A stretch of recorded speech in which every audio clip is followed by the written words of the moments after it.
should have seen this deer. It had the biggest rack I've ever seen. Her story began.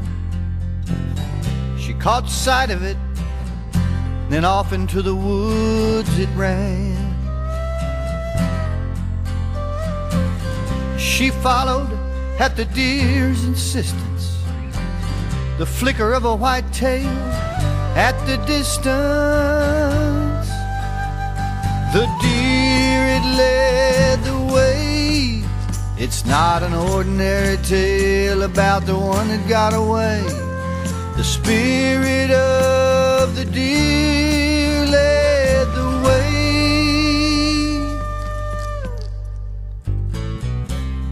In a clearing deep in the woods, and beyond was a creek.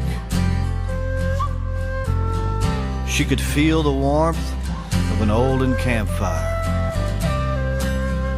beneath her feet. There was someone who could hear her thoughts and see, rubbing its antlers against a tree. Cross-legged she sat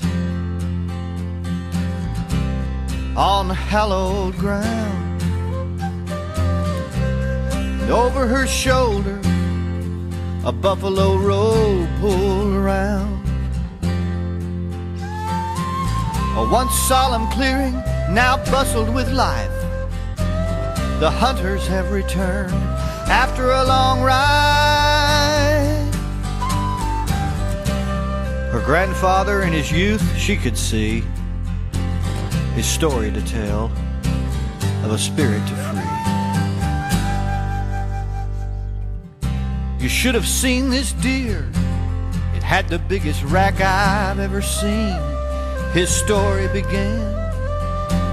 I drew my bow and the arrow it flew before it ran.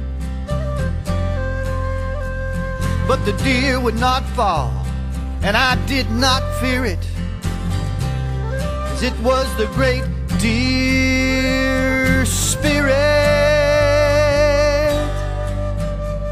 The deer, it led the way.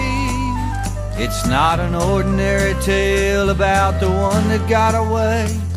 The spirit of the deer led the way.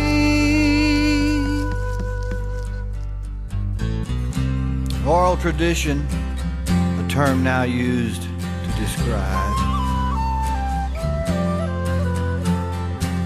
the Native American way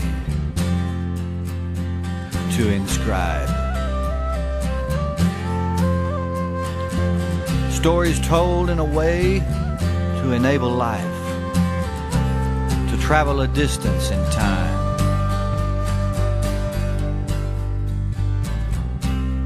Into the past, her grandfather's voice echoed, along with those horses that he once rode.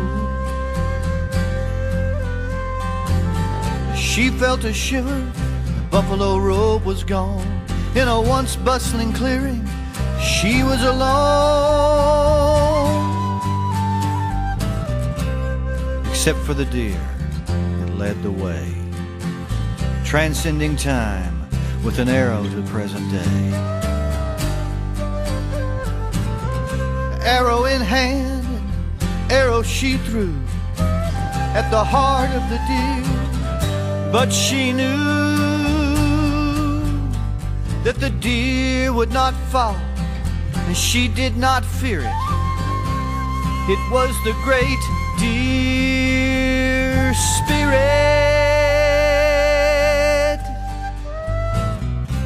This story was hers to say